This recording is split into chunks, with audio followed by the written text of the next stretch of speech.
किसी सूरत में रशिया और चाइना ईरान में हथियारों की कमी नहीं होने देंगे। देखिए, आप ये सोच रहे हैं, अगर बड़े सारे सवाल जो डोनाल्ड ट्रंप और पार्टी जो है इनकी एडवाइजर्स की पार्टी, ये जो है ये सोच रही थी कि ईरान की मिसाइल ख़त्म कर देंगे। ये 5 महीने तक इनकी कोशिश यही चल रही है कि ईरान की मिसाइल्स ख़त्म कर देंगे, और वो ये सोचते हैं ईरान की मिसाइल ख़त्म हो जाए, और जैसे ही ये सोचते हैं कि अब कम हुई मिसाइल, वो एक्स्ट्रा मिसाइल फायर करने लगता है। वो जॉर्डन में इतने बुरे पिटे हैं साहब, अगले वीडियो में मैं आपको बड़ा खुलासा करूंगा कि अरब देश अब क्या सोच रहे हैं इस पूरे हमले को लेकर। जॉर्डन में ऐसा पीटा है, कुवैत में ऐसा पीटा है, बहरीन में ऐसा पीटा है, सऊदी में भी जैसे हमले हुए हैं, उसके बाद जो है समझ में आ गया इनको कोई मिसाइल विसाइल खत्म नहीं हो रही। खबरें ये हैं कि मिसाइल्स अमेरिका की खत्म हो गई। जनरल डेन केन जो चीफ ऑफ जॉइंट स्टाफ है, ये जो हमले चल रहे थे, डोनाल्ड ट्रंप जो कह रहे थे हम सेकंड वर्ल्ड वॉर के बाद सबसे बड़ा हमला करने वाले हैं, उसका नतीजा क्या होता ये भी डोनाल्ड ट्रंप को बताया गया है। उसका नतीजा ये होता कि नक्शे से कई देश मिट गए होते। आप सोच नहीं सकते कितने बड़े हमले होने वाले थे। ये जो डोनाल्ड ट्रंप अगर ये हमला कर देते, जो ये कह रहे थे कि सेकेंड वर्ल्ड वॉर के बाद सबसे बड़ा हमला होगा, एयरफोर्स 1 में उनसे पूछा गया तो बोले मैं वो हमला करने वाला था जो सेकेंड वर्ल्ड वॉर के बाद सबसे बड़ा हमला होता। और फिर उन्होंने कहा कि जो है वो सऊदी के क्राउन प्रिंस ने मुझे रोका और कतर ने मुझे रोका, और तमाम इन देशों ने जो है मुझसे कहा कि अभी आप हमले मत करिए और बातचीत को एक मौका दीजिए, और हम कोशिश कर रहे हैं कि लोगों की जानें ना जाएं। इस तरह की बात डोनाल्ड ट्रंप कर रहे हैं। 168 बच्चियों की मौत जो है वो दिखाई नहीं दी, है ना। अली खामनी साहब को टारगेट किया, वो दिखाई नहीं दिया। उनको शहीद करने के बाद सोचते हैं कि डील हो जाएगी। कैसे डील हो जाएगी साहब? अभी तो फिलहाल जो मेरे पास खबरें हैं, पुख्ता खबर नहीं है। अभी थोड़ी देर पहले हॉर्मुज में एक जहाज को ठोक दिया ईरान ने, थोड़ी देर पहले की खबर है। अभी धीरे से देखिए आएगी बाहर।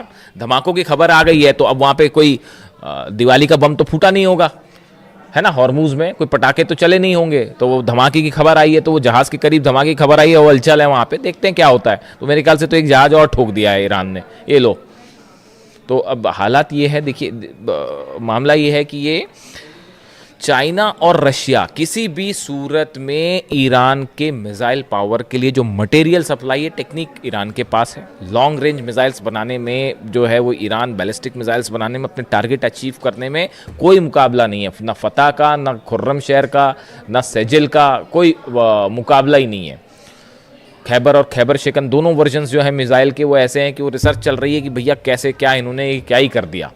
तो और मटेरियल की जो ज़रूरत है वो मटेरियल चीन और रूस से प्रोवाइड हो जाएगा, जो रडार्स हैं वो भी प्रोवाइड हो जा रहे हैं। तो किसी सूरत में चाइना और रशिया जो है वो ईरान को यहाँ पर सेटबैक नहीं होने देंगे, चाहे कितना बड़ा हमला हो जाए। शहादत होएगी, खून खराबा होगा, लेकिन ईरान, देखिए ईरान अपने आप में, ईरान नहीं, 9 करोड़ लोग जो हैं वो एकजुट होकर खड़े हैं। तो ये हमले का कुछ नहीं होना जाना, इससे नुकसान होगा, लेकिन ये जंग में ईरान ऑलरेडी जीत चुका है। अब कितनी कोशिश कर ले डोनाल्ड ट्रंप, ये नतीजा बदलेगा नहीं। और ये बड़ा इकोनॉमिक स्टेक लगा हुआ है रशिया और चाइना का ईरान में, वो किसी सूरत में नहीं जो है नुकसान पहुंचने देंगे। बड़ा नुकसान की जंग हो जाए और ईरान हार जाए, ऐसा कतई नहीं होने जा रहा। और ना ही मिसाइल की कमी होने जा रही है, ना ड्रोन की कमी होने जा रही, चाहे जंग आज चले चाहे 5 साल चले। जैसे कि हथियारों की कमी यूक्रेन में नहीं होने दी जा रही, समझिए इस बात को।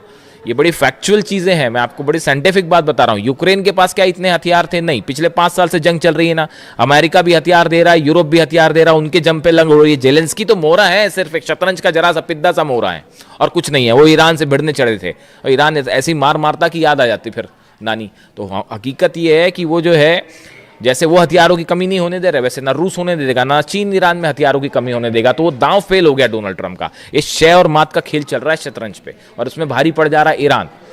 तो वो हथियारों की कमी होने नहीं देगा। तो अब और जंग करना जो है वो तो हौसले की बात है, वो ईरान में कूट कूट के भरा हुआ है, ईरान की लीडरशिप में कूट कूट कर भरा हुआ है। उसी का नतीजा है कि ये जो हो रहा है। तो पहली चीज़ तो ये जो हथियार पहुंचे हैं वो फिर एनालिसिस हो रहा है कि चीन ने क्या पहुंचा दिया भैया, पहली बात ये। दूसरी, इस तरह भी खबरें हैं कि रशिया से भी कुछ पहुंच गया मटेरियल नया, उसको लेकर जैसी कंफर्मेशन आएगा मैं आपको बताऊंगा। इस तरह की खबरें हैं कि मिसाइल से जुड़ा कई सामान जो है वो रूस की तरफ से भी ईरान भेज दिया गया है।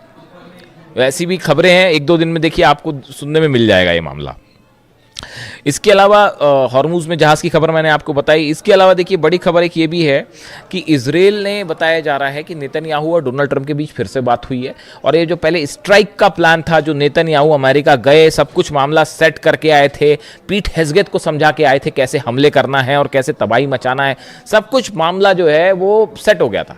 लेकिन उसके बाद जो है एंड टाइम पे स्ट्राइक वापस हो गई, तो नेतन्याहू फिर नाराज बताए जा रहे हैं। अब वो फिर कोशिश कर रहे हैं कि किसी तरह से तैयार किया जाए हमला करने के लिए। तो वो बताया जाता है कि इजराइल ने जो है, नेतन्याहू ने इस तरह की बात की है डोनाल्ड ट्रंप से कि देखिए आप जो भी करें, हमला करना है हमला करो, डील करना जो करना करो, लेकिन इजराइल के इंटरेस्ट पूरे होने चाहिए, चाहे वो मिलिट्री के लिहाज से हो, चाहे सिक्योरिटी के हिसाब से हो, चाहे इकॉनमी के हिसाब से हो, हमारे पूरे इंटरेस्ट को सेफ रख के जो काम करना है वो करिएगा। तो इस तरह से एक बार फिर थोड़ी मनमुटाव वाली खबरें आ रही हैं डोनाल्ड ट्रंप और नेतन्याहू के बीच में। खैर देखते हैं उसका जो भी हकीकत होगी।